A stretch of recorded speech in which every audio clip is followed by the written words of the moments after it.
Hello everyone, welcome to Java Backend Bytes.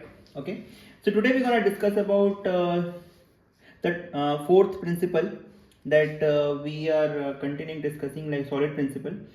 So here we are working on like solid design principles. So we already discussed about the single responsibility principle, open close principle, dispute separated principle. So today we're gonna discuss about what is the I, and I stand for interface segregation principle.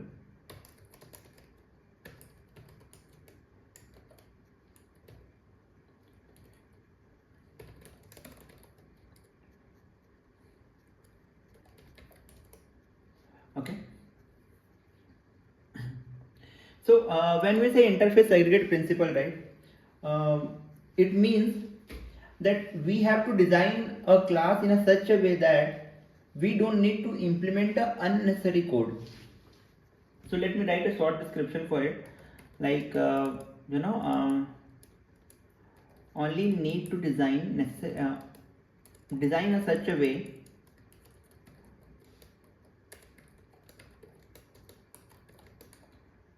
that client don't need to implement unnecessary code. Okay, so this is our main description, main short and definition you can say. Okay, so why we use this interface segregate principle? So for example, the client should not force to depend upon the interface that they do not use in the class level. Okay, so in simple terms you can say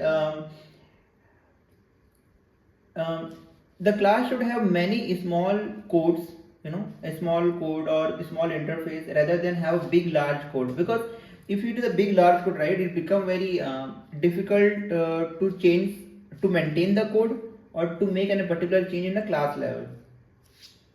So the code reusability also it promote when we create a small chunks of code, right?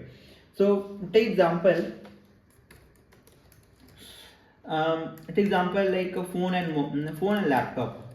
Okay, so in phone we can do a lot of like we can make a phone call, we can play games. Okay, and in laptop basically we can also play games, but we can also run large application. For example, in IntelliJ also we can run, Eclipse also we can run, right? But this kind of things we cannot do by using a phone. So here we can see some limitations. So when we design a interface for a phone level, so in that case we have to take care that there should not be any unnecessary code. For example, there should not be any particular method which is using for heavy application. That should be a part of the laptop. That should not be a part of the phone. So the same thing we have implemented in our code level. So I have written one small code. I will give you this GitHub link in the description. You can find it, this existing code, or you can also write it for your understanding. So what I did here is I created a two interface, for example, callable and IDE runner.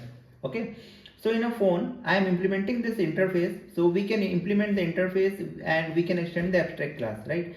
So here I am overriding this existing method that I have been created in a interface callable. Okay, where I am overriding it, and here in laptop also I am overriding the run IntelliJ. Okay, and then in a main class I am calling this particular created one interface, and then I'm calling this particular object. Okay, so like this you can see I have created specific for laptop. I have created one IDE runner. If I implement like like make calls, it's in laptop we cannot make calls. I'm just taking as a normal example. We cannot take as a calls, right, like normal phone call that we do. So in that case it's totally unnecessary code for the laptop, right? So in that, this is a perfect example we can say for interface segregate principle. Okay, that's all for today. Let me know if you have any question on this. You can comment it out. Okay, and or if you wanted to discuss any particular topic that I should make a video, you can comment it. I will make sure I will create one short video for it. Let me know if you have any question on this. Okay, so in next video we're gonna discuss about that our last design principle, that is a dependency inversion principle. So that's all for today, and keep learning. Thank you.